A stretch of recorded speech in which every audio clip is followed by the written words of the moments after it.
Albert Camus mengatakan bahwa manusia itu adalah satu-satunya makhluk yang menolak untuk menjadi dirinya sendiri. Ia bermaksud mengatakan bahwa kebanyakan manusia itu menampilkan diri mereka dengan cara yang dapat diterima dan bermanfaat secara sosial, bukan mengekspresikan siapa mereka sebenarnya dengan keadaan sifat aslinya. Di abad sekarang ini yang kita sebut sebagai kehidupan palsu telah menggerogoti manusia sehingga manusia secara terang-terangan menghindar dari keadaan sifat aslinya dan mencoba untuk menolak menjadi dirinya sendiri. Ini sebenarnya masuk ke konteks eksistensialis tentang kehidupan absurditas, tapi gue buat lebih inklusif karena banyak orang juga yang menafsirkan dengan cara yang berbeda-beda. Salah satu penafsirannya itu manusia seringkali menolak untuk menerima kodrat dasar mereka dan realitas kondisi manusia, seperti kematian dan kurangnya makna yang melekat dalam hidup, dan sebaliknya menghabiskan sebagian besar hidup mereka untuk mencoba melampaui realitas ini atau mencari sumber makna atau validasi eksternal. Penafsiran yang lain, manusia itu seringkali berusaha untuk menjadi lebih dari apa adanya dengan terus-menerus berusaha untuk memperbaiki atau mengubah diri mereka sendiri yang didorong oleh harapan masyarakat atau ketidakpuasan pribadi. Karena perjuangan dan penolakan yang terus-menerus dalam menerima diri sendiri apa adanya itu dapat menyebabkan konflik internal dan penderitaan eksistensial. Dalam semua penafsiran ini, poinnya itu adalah bahwa manusia itu memiliki keunikan dalam kapasitasnya untuk mempertanyakan, menentang, yang seringkali menolak kodratnya sendiri, yang berujung pada adanya berbagai konflik dan pergumulan eksistensial. Terus apa kaitannya dengan isu perhabiban sekarang ini? Kagak ada kaitannya, gue cuma ngebacot aja biar keren kayak guru gembul. Masalah perdebatan perhabiban ini itu udah dibahas sejak lama, tapi baru heboh di Indonesia itu baru tahun lalu, di tahun 2022 sampai 2023. Dan bahasan yang lebih-lebih dulunya itu lo bisa temui dalam beragam jurnal dan artikel akademia tentang masalah ini. Tapi karena orang Indonesia itu saling membantah satu sama lainnya, menyebut satu sama lainnya itu sebagai penjajah, padahal penjajah sebenarnya bergaun merah menonton dari kejauhan sambil tertawa dengan mengatakan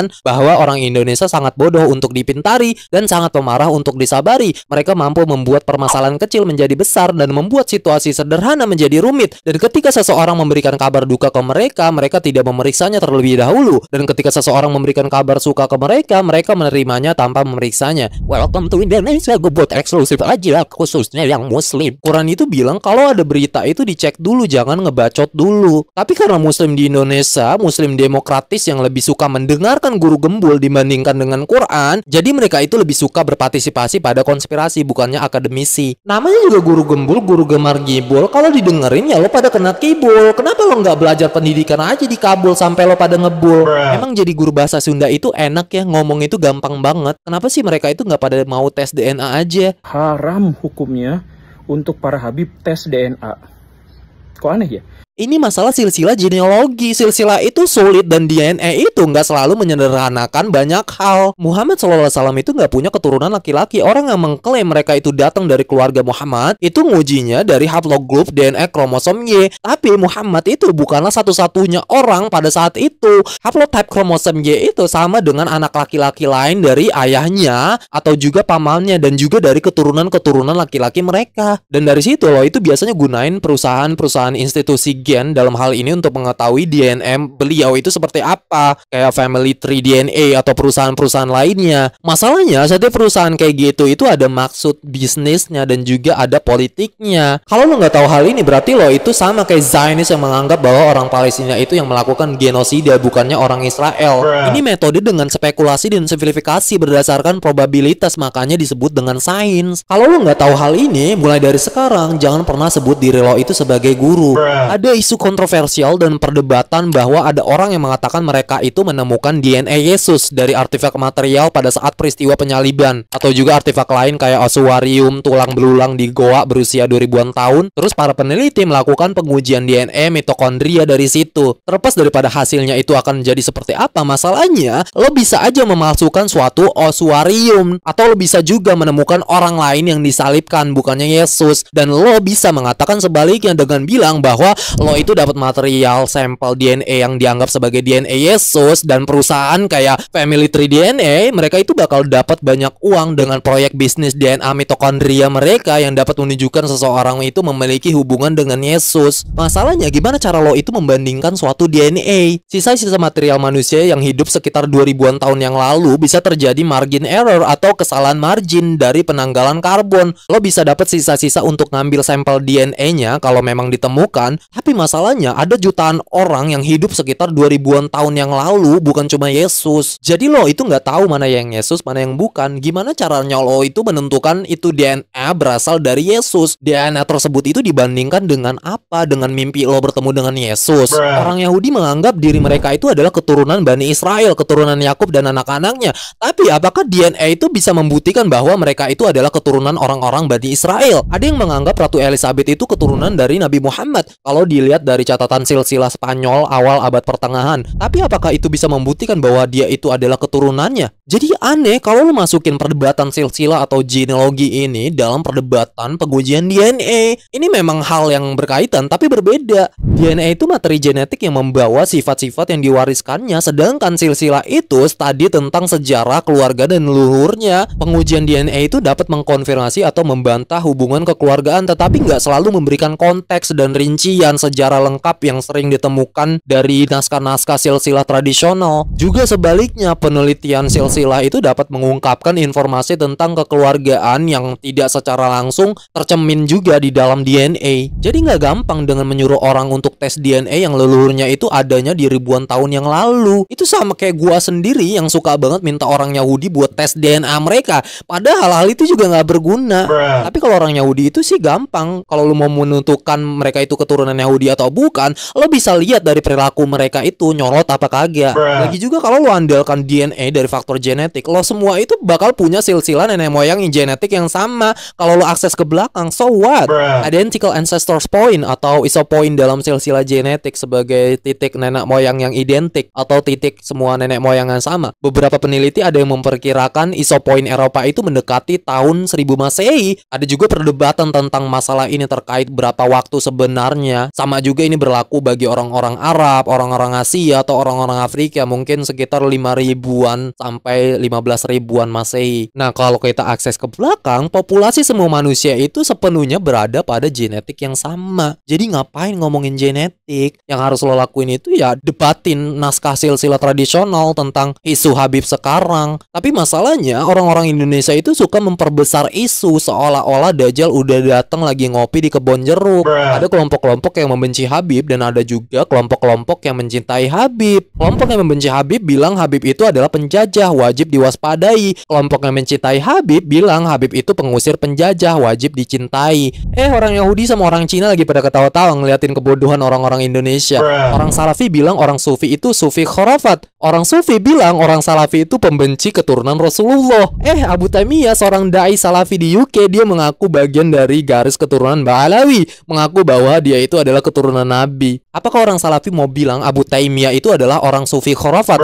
Apakah orang Sufi mau bilang Abu Taimiyah itu adalah pembenci keturunan Rasulullah? Berarti dia itu membenci dirinya sendiri. Gue nggak punya bias kalau masuk isu Islam ataupun Muslim. Apa yang kebenaran itu gue terima dan apa yang kepalsuan itu gue tolak. Tapi yang jadi permasalahan gue di sini adalah Habib-Habib populer yang mempublikasikan diri mereka sebagai Habib itu banyak yang berasal dari kalangan Sufi. Gue nggak benci Sufi, gue penggemar karya-karya Sufi. Bahkan secara definisi banyak filosof itu adalah orang-orang Sufi, yang mana banyak dari mereka juga kadang terjebak dalam kekufuran. Dan Sufi itu banyak sektenya ya, sama kayak Salafi juga banyak sektenya. Nah, di antara mereka itu ada yang Sufi ekstrimnya, yang kelakuan mereka itu gemar sekali berdongeng, yang mereka menganggap diri mereka itu sebagai santo atau orang suci, sama kayak santo-santo di dalam ajaran Katolik yang dianggap sebagai orang-orang suci. Dan dari situ mereka itu dipuja sama orang Muslim, sehingga ada yang beberapa dari mereka itu bahkan dijadikan sebagai Habib atau keturunan Nabi karena kesucian dari mereka. Genealogy and Knowledge in Muslim Societies disunting oleh Sarah Bowen dan Helena de Felipe. Ini anggapan dari para orientalis barat terkait isu beberapa permasalahan pengetahuan dan genealogi, salah satunya itu garis keturunan Nabi Muhammad SAW. Di chapter pertama dari penelitian Kazuo Morimoto, Profesor Orientalis Departemen Studi Arab dan Asia, dikatakan mengklaim memiliki hubungan kekerabatan dengan Nabi Muhammad, yaitu mengklaim afiliasi dengan Ahlul Bait atau status Said atau Syarif, bisa dibilang merupakan cara yang paling umum di masyarakat Muslim untuk mendukung tujuan moral atau material dengan kredensial silsilah, yang mana juga banyak Sufi dan orang suci yang diyakini sebagai Said atau Syarif. Keturunan kenabian dapat menjadi aset bagi para pengemis karena mereka dapat menjanjikan kepada para dermawan mereka pahala dari Nabi dengan dengan tambahan pahala dari Tuhan. Rasa hormat atau penghormatan terhadap keturunan Nabi tidak mencegah beberapa orang beriman untuk mencoba membuat klaim palsu tentang hal itu. Jauh dari itu, penipu ada di mana-mana. Paul Ricoeur, seorang diplomat Inggris abad ke-17 untuk Ottoman, menceritakan bahwa ketika seorang keturunan Nabi yang mengenakan sorban hijau sebagai tanda keturunan dulu dan sekarang tertangkap mabuk, sorban itu akan disingkirkan dengan hormat dan kemudian pemabuk itu akan dipukuli dengan keras. Ini karena sudah diketahui secara luas bahwa keturunan Nabi dapat dengan mudah untuk dibeli. Gue di sini nggak mengatakan semua Habib itu sufi ya, dan gue juga nggak mengatakan orang-orang sufi itu Habib. Tapi banyak dari mereka itu adalah sufi dan banyak dari mereka itu adalah Habib. Kita bicara anekdotal sedikit ya. Ada sebuah pengajian Habib di daerah tempat gue tinggal. Di situ setiap ngaji itu orangnya yang datang itu banyak banget sampai pada macet di jalanan itu. Orang yang datang ngaji ke situ itu cuma ketawa-tawa, ngerokok ngopi, lalu pulang itu dapat cabai-cabean di jalan. Ini anekdotal lah berdasarkan pengalaman gue sendiri, tapi ini fakta karena gue sendiri pernah diajak temen gue waktu itu. Dan di sana mereka itu ada yang jualan air, itu disebutnya air doa. Katanya didoain oleh para habaib dan itu dijual oleh mereka itu sekitar 5.000-an harganya. Nah, gue mikir tuh, air doa apa? Padahal mah air sumur. Jadi orang-orang dari beberapa sekte sufi, gue gak mengatakan semua sufi ya, mereka itu sangat kreatif dalam membodohi umat Islam. Dan kurator umat Islam sangat bodoh membiarkan kreativitas mereka itu dipublikasikan. Dari kreativitas mereka itu bisa aja mengaku sebagai keturunan Nabi ya, supaya dapat cewek Arab mancung bermata besar. Terus yang keturunan mereka itu, para wanitanya itu gak boleh nikah sama pria lain selain daripada keturunan Nabi, karena disebutnya itu sebagai penodaan terhadap silsilah Nabi. Aduh, ini ntar ada celurit lagi di depan rumah gua. Woi, Anda menghina keturunan Nabi, darah Anda halal. Wallahi astagfirullah. Ente itu halal insyaallah itu mah.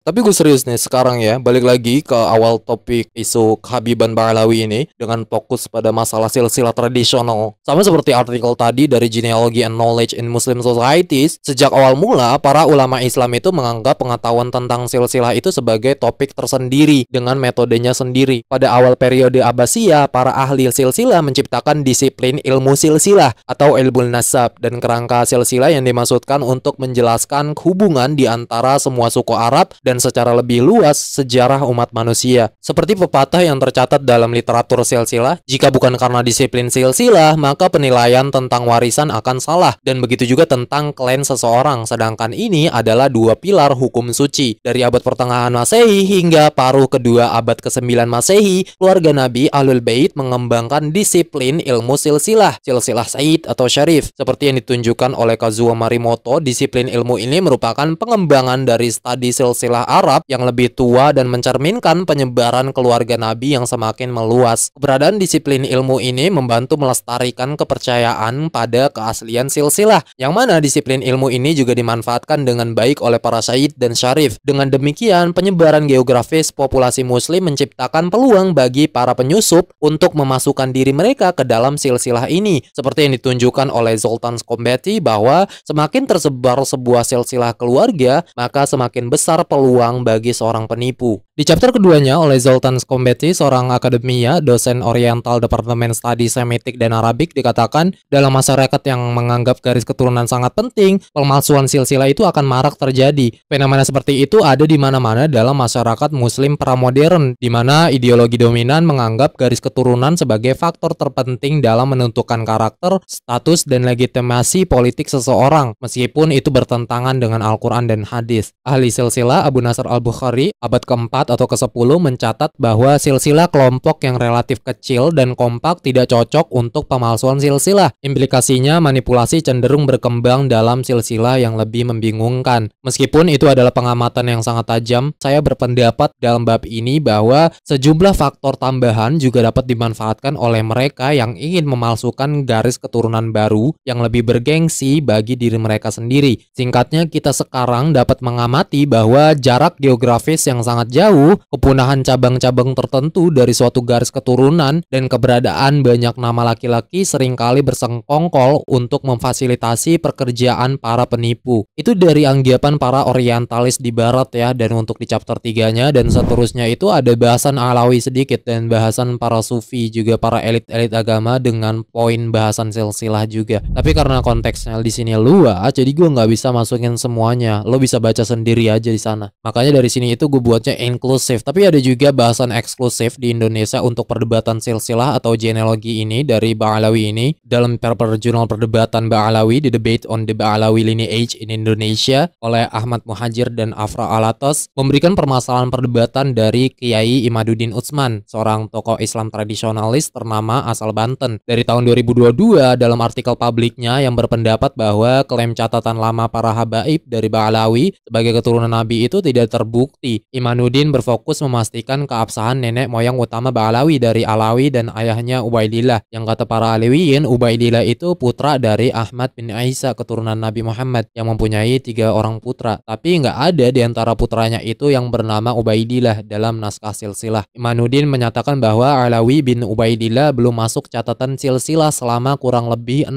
abad sejak Ahmad bin Isa wafat pada tahun 345 Hijriah. Di dalam catatan silsilah Ba'alawi ke silsilah Ahmad bin Isa itu yang ditemukan bernama Abdullah, bukan Ubaidillah dari sanad Alawi yang dipermasalahkan oleh Imaduddin. Tapi para Alawin itu menyebutnya hanya masalah notasi. Kedua nama tersebut menurut mereka itu merujuk pada orang yang sama. Tapi masalahnya menurut Imaduddin silsilah itu mencurigakan karena terjadi setelah 651 tahun, dan dari sudut pandang ilmu hadis atau pemantapan keabsahan suatu sabda Nabi, Imaduddin menganggap bahwa riwayat seperti itu masuk dalam kategori palsu atau maudhu. Sesuai dengan judul artikelnya, Imaduddin menyatakan bahwa klaim habaib atau Ba'alawi sebagai keturunan Nabi Muhammad SAW belum dapat dibuktikan secara ilmiah. Dari situ dalam perdebatannya di tahun 2023 dalam kurun waktu beberapa bulan, Imaduddin mendapat tanggapan dari para pembela garis keturunan Ba'alawi yang banyak dari mereka juga membantahnya. Para habaib menghadapi tantangan untuk membela leluhur mereka dengan menyajikan bukti dan teori untuk menantang pernyataan Imaduddin, dan orang-orang Arab yang menghormati Ba'alawi juga ada yang dari mereka itu mendukungnya. Namun Imaduddin lebih lanjut membantah bukti-bukti mereka. Begitu pula beberapa ulama lain yang berpikiran sama. Perdebatan itu berlanjut sampai melampaui tema-tema yang dibahas sampai bosan untuk dibahas.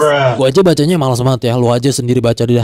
Tapi katanya ada temuan terbaru untuk bukti tertulis tentang Ahmad bin Isa al-Muhajir yang memiliki seorang putra bernama Abdullah yang hijrah ke Yaman. Keduanya katanya telah ditemukan dari sanad hadis yang bersambung. Tapi para Ba'alawi katanya harus menunggu seluruh naskah sepenuhnya itu dipulihkan dan dipublikasikan. Terlepas daripada lo mau menyebut penemuan terbaru itu akan menjadi suatu bentuk pemalsuan, kebatilan atau manipulatif dari mereka, tapi ini akan tetap menjadi perdebatan akademis. Kalau mereka itu bisa membuktikan itu sebagai kepalsuan, ya akan jadi kepalsuan. Tapi kalau mereka itu bisa membuktikan itu sebagai keaslian, ya itu juga akan bisa disebut sebagai keaslian. Tapi perdebatan seperti ini gue udah cukup, gue nggak mau ngebahas lagi. Wallahualazim gue malas, bacanya juga udah malas, gue nggak penting men. Karena ada jutaan orang yang mengaku sebagai keturunan Nabi Muhammad SAW, tapi ada juga sedikit yang memang bisa dibuktikan itu benar. But guess what? Kita semua adalah keturunan Nabi Adam.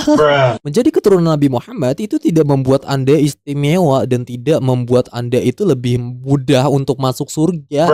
Pamannya Nabi Muhammad, Abu Lahab, punya garis darah yang sama dari bapaknya Nabi Muhammad, dapat reputasi the founding father of Islamophobe, punya spesial surah yang didedikasikan untuk dia dalam suratul Masad. Sekarang dia itu ada di mana? Di neraka.